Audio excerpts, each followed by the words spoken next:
En una entrevista escuché que dijiste que en realidad lo que más te gusta es escribir y que esa es tu verdadera vocación. Y te pregunto si eso te hace sentir más un escritor o, dicho de otro modo, eres un escritor dedicado al periodismo por razones alimenticias. Yo creo que en primer lugar es bien difícil, si no imposible, encontrar, por lo menos en el Perú, escritores que vivan de escribir. O sea, los escritores son personas que tienen una gran pasión, que es escribir, y que se ganan la vida de otras maneras. Hay gente que dicta clases, hay gente que dicta talleres, hay gente que da conferencias, hay gente que trabaja en empresas, abogados, que se ven forzados a cumplir con labores alimenticias para sobrevivir. En mi caso, a mí me tocó ser periodista y trabajar en la televisión por una serie de coincidencias, por una serie de casualidades, y claro, yo comprendo que eso es quizá más llamativo que mi vocación literaria, ¿no? Porque la televisión tiene un impacto mayor, tiene una proximidad mayor con la gente, pero no deja de ser mi principal vocación la literatura, claramente, ¿no? ¿Y desde cuándo empezaste a escribir? ¿Cómo así surgió esta inquietud literaria? Digamos que yo siempre, yo creo que siempre he tenido una gran afición, una gran proximidad por el arte, ¿no? A mí me gustaba mucho dibujar, pintar, era bueno haciendo caricaturas en el colegio. Y quizá decidí dejar el arte plástico, el arte gráfico, porque por temor, digamos, a la eventualidad de ganarme la vida como artista y fracasar y no pasarla bien, ¿no? Pero claro, yo creo que en mi caso había, y en el caso de todos los artistas, hay una fuerza muy poderosa que te exige expresarte, que te exige buscar un medio de expresión, y dejó de ser, en mi caso, digamos, el dibujo, ¿no? La pintura, y se transformó en las letras, en las palabras escritas, impresas. Eso desde chico, desde el colegio, ¿no? ¿Desde primaria o secundaria? Desde secundaria, básicamente. Y ya en la universidad se volvió ya más sólida la vocación, ¿no? Y casi es una cosa muy fuerte. Quienes sentimos esta vocación, sentimos que no hay nada mejor que podríamos hacer, ¿verdad? Es lo mejor que nos ha pasado y nos podría pasar es escribir y leer. Y digamos, ese es un poco mi sentimiento, ¿no? Noche de Cuervos, tu primera novela, dices que la escribiste con rabia. ¿Qué desencadenó esa amargura? Me llamó la atención porque en un ranking de libros que te pidieron hacer, te referiste pues a La vida después de Dios. Sí. Y dijiste que entre los 19 y 20 estabas pasando por una abismal depresión. Sí, bueno, era un momento difícil porque fue una época en la que mis papás se separaron. En esa época no se volvieron a juntar nunca más, cuando yo tenía 17 años. Y además ingresé a la universidad, y la universidad no es un buen lugar para pasar la separación de tus papás. Los primeros ciclos de la universidad son un tiempo de cambio, de dificultad. El mundo es distinto en la universidad, es más adulto, ¿verdad? O sea, no tiene no tiene las facilidades ni la contención que tiene el colegio. A la universidad vas a estudiar y arreglártelas como mejor puedes. Y yo no podía arreglármelas muy bien en esa época. Y yo creo que para mí escribir esa novela fue un primer paso para, yo creo, pasar al mundo de la universidad, pasar al mundo de los adultos, si tú quieres, ¿no? Porque toda esa rabia de la que tú has hablado, que se incubó durante esos primeros años universitarios, la traduje de manera creativa en esa novela, ¿no? Una novela que yo veo con mucha autocrítica, a la distancia. Creo que probablemente, si me lo preguntas ahora, no la habría publicado, o sea, la habría dejado escrita como un ejercicio, digamos, de catarsis, y quizás no la habría publicado, pero bueno, ahí está, la publiqué, se hizo una película con ella después. Sí, es perdida. Y creo que me sirvió muchísimo desde el punto de vista personal. No sé si tanto desde el punto de vista literario, pero para mí fue fundamental hacerlo. Ya después he hecho terapia, y he comprendido que lo que hice en esa novela fue una terapia muy intensa. Yo escribía creo que 10 horas diarias en esa época. Para escribir esa novela, la escribí en un mes. Y escribiendo 10 horas diarias. Teniendo 19, 20 años. 20 años creo que tenía, porque la publiqué a los 21, me parece. Sí. Y en ese momento, ¿cómo tomaste la crítica? Porque se te sacaba mucho en cara la influencia de Ray Loriga. Sí. Y incluso una crítica mucho más cruel decía que era una mezcla entre no se lo digas a nadie y Matacabros. No sé, tú sabes que la crítica, voy a decir un lugar común que es que cada vez me importa menos, pero ¿por qué te lo digo? Porque muchas de las críticas que aparecieron en esa época, digamos hace 15 años, sobre esa novela, eran críticas absolutamente desatinadas por lo siguiente. Tú has hablado de 2 autores, 3 autores, has hecho referencias, ¿no? Y yo recuerdo que en esa época leí una crítica que fue quizá una de las más sanguinarias contra esa novela, que decía que era una mala copia de American Psycho de Bret Easton Ellis. Y yo no había leído a Bret Easton Ellis. Entonces, claro, cuando las críticas son hechas desde el prejuicio, desde la maledicencia, yo creo que además es bien... Los jóvenes son bien injustos a la hora de hacer críticas. Yo mismo he sido una persona muy soberbia cuando era muy joven, que a los 18 años sentía que había leído todo y despreciaba a todos los escritores adultos. Entonces, ¿qué es lo que te quiero decir? A la hora de hacer una crítica se conjugan muchos factores, no necesariamente los más profesionales ni los más sensatos. Igual yo soy autocrítico con esa novela, muy autocrítico con esa novela. Como te digo, quizá no, si me lo preguntas ahora no la habría publicado, ahora no la publicaría. Pero cumplió su papel y yo creo que, bueno, que se defienda sola, más o menos, ¿no? Después de Noche de Cuervos vino Heridas Privadas. Sí. Y leí una crítica que hablaba sobre lo que tú escribías y decía que el mundo que tú escribes es una exploración en la oscuridad, decía, un museo en los instintos de la destrucción. ¿Cómo explicas ese contraste entre ese universo de lo que escribes con tu personalidad, con la imagen que reflejas? Porque justamente tú has empleado el término exacto. Lo que aparece públicamente es la proyección de un fragmento de mi personalidad, no de mí, no del 100% de lo que soy. De hecho, en pantalla, y eso lo repito siempre, uno aparece en 2 dimensiones y uno es un ser tridimensional, ¿verdad? Así que hay muchas cosas que yo escondo, que mantengo privadamente. Creo que es lo más sano, además. O sea, la televisión es una máquina trituradora de almas. Hay mucha gente que entra a la televisión, se transforma en un personaje para televisión y ese personaje se lo termina comiendo. Yo creo que yo soy Raúl Tola Pedraglio, en mi vida privada, y en la televisión soy el personaje que aparece ahí. Que está bien, bueno, cumple su función, ¿no es cierto? Un periodista, además, creo que tiene que ser así, serio, sobrio, ¿no? Pero yo tengo una personalidad bastante más compleja que eso, ¿no?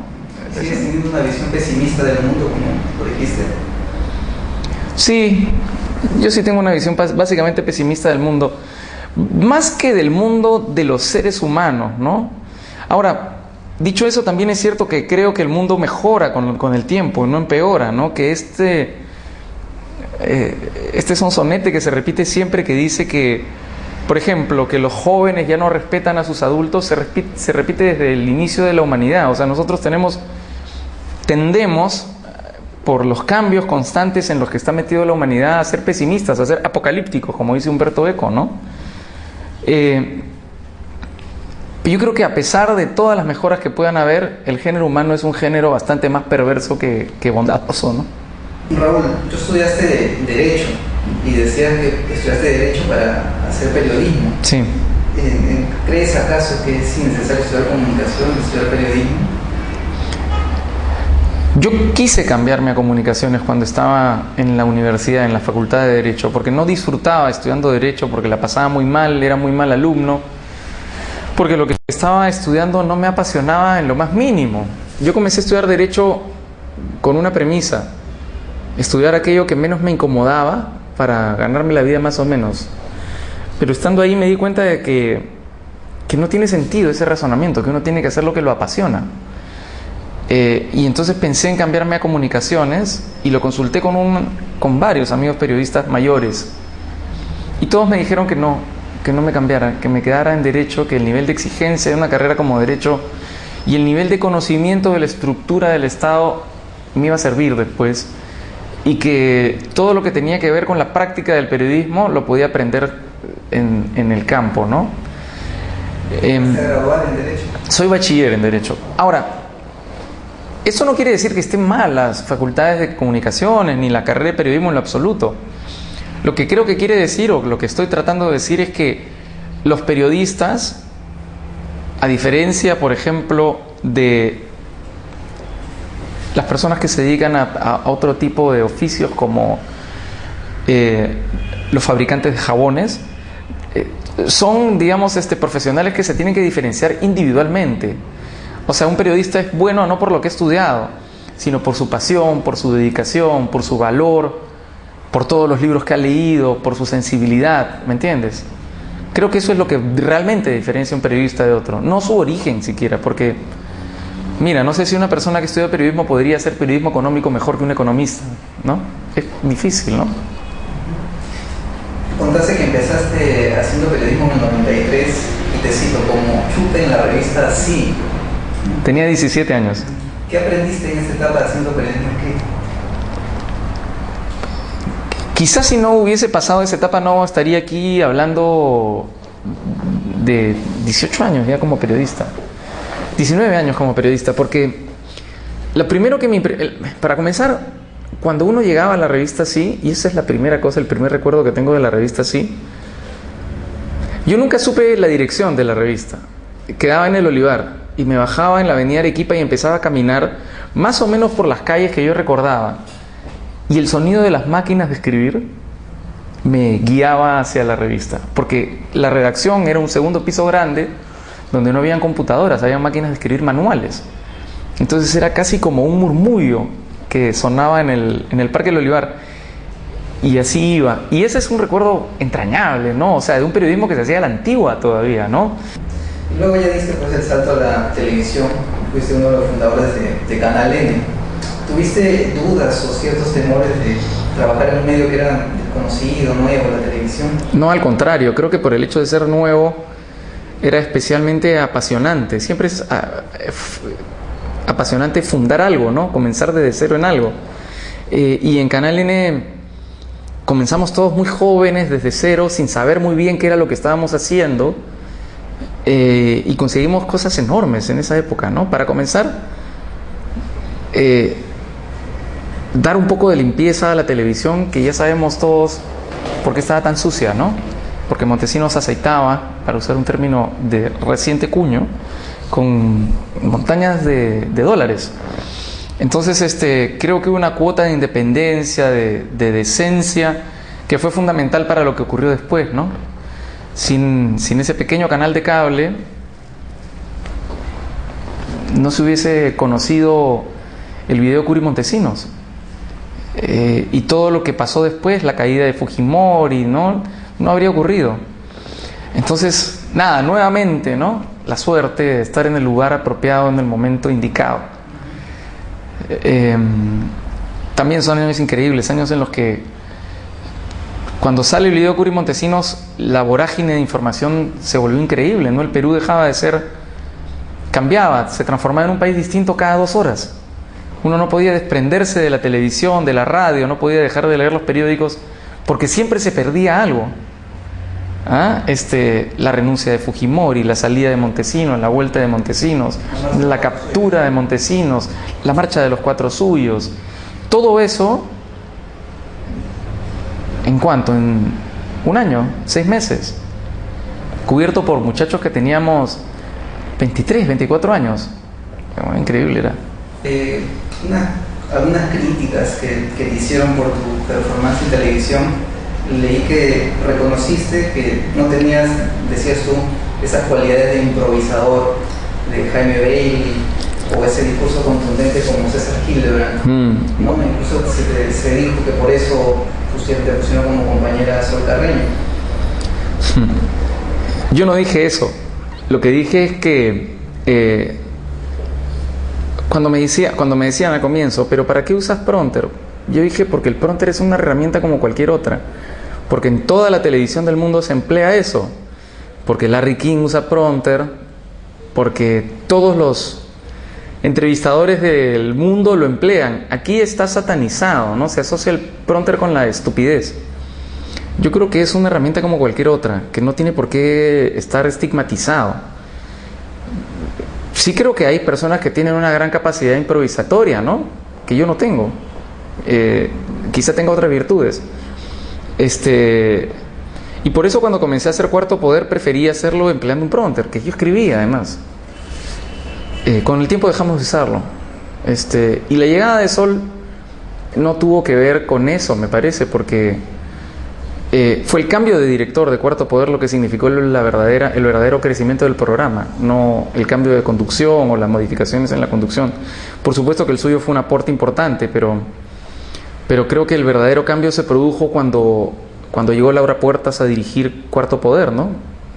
¿Qué es lo que más te gusta del periodismo? Hay un momento cuando fui después del terremoto a Japón, que llegué junto a la central nuclear de Fukushima. Estaba a 500 metros, 1 kilómetro de la central nuclear. No había nadie, ¿no? Nadie había llegado ahí. Nadie se había acercado a la central nuclear, salvo las personas que estaban encargadas de las labores de rescate, pero ningún periodista se había acercado ahí. Y la central nuclear de Fukushima generaba pánico en el mundo. Entonces, cuando estuve junto a la central nuclear y el auto se detiene y grabamos, y se mezclan tantas sensaciones, ¿no? Curiosidad, miedo a morirte, adrenalina, incertidumbre. Yo creo que no voy a sentir nunca algo tan intenso como eso. Quizá cuando nazca mi hijo, cuando nazca un hijo, no lo sé. Pero creo que esa sensación, esa mezcla, digamos, tan intensa de sentimientos, creo que eso es lo mejor que puede pasarle a un periodista. Y por otro lado, ¿qué consideras que es lo más desagradable, negativo del periodismo? Lo más desagradable o negativo del periodismo. Yo creo que en el Perú, en términos concretos, pasa un fenómeno que no pasa en otros lugares del mundo. Y es que este libro de Richard Kapuscinski que dice los cínicos no sirven para este oficio. En el Perú estamos llenos de periodistas cínicos que sienten que hay que ser cínicos para hacer las cosas bien, y que las personas que no son cínicas son más o menos unos cojudos que están viviendo en un mundo ideal. Yo creo que eso es lo peor del periodismo peruano.